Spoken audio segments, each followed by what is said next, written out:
ஈரானுடன் எந்த ஒரு தற்காலிக உடன்படிக்கையையும் அவசரமாக செய்து கொள்ளக்கூடாது என அமெரிக்க அதிபர் டொனால்ட் ட்ரம்ப் தனது அதிகாரிகளுக்கு உத்தரவிட்டுள்ளார். இறுதி ஒப்பந்தம் கையெழுத்தாகும் வரை அந்நாட்டின் மீதான பொருளாதார தடைகள் முழுமையாக நீடிக்கும் என்றும் அவர் திட்டவட்டமாக அறிவித்தார்.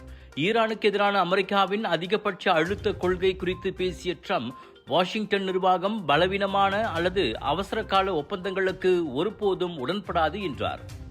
கடுமையான பொருளாதார மற்றும் கடல்சார் தடைகள் எவ்வித விதிவிலக்குகளும் இன்றி தொடர்ந்து தீவிரமாக அமல்படுத்தப்படும் என்றும், ஈரான் முழுமையாக பணியும் வரை அதில் மாற்றம் இருக்காது என்றும் அவர் தெளிவுபடுத்தினார். அமெரிக்காவின் இந்த நிபந்தனை வெறும் அணுசக்தி விவகாரத்தோடு நின்றுவிடாமல் ஈரானின் அதிவேக ஏவுகணை தயாரிப்புகள் மற்றும் ட்ரோன் ஏற்றுமதி அமைப்புகளை நிரந்தரமாக முடக்குவதையும் உள்ளடக்கியுள்ளது.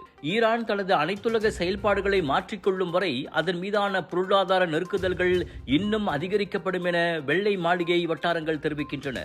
அமெரிக்காவின் இந்த பிடிவாத போக்கு மத்திய கிழக்கு வட்டாரத்தில் பெரும் அரசியல் பரபரப்பை ஏற்படுத்தியுள்ளது. வணக்கம் மேக்ஸ், உங்கள் புதிய OTT உலகம். எல்லா வகை தகவலும் பொழுதுபோக்கும் ஒரே இடத்தில், குறைந்த விலையில் நிறைந்த அனுபவம். இப்போது 2 மாதங்களுக்கு இலவச சந்தா. வணக்கம் மேக்ஸ், உங்கள் பொழுதுபோக்கின் புதிய முகவரி.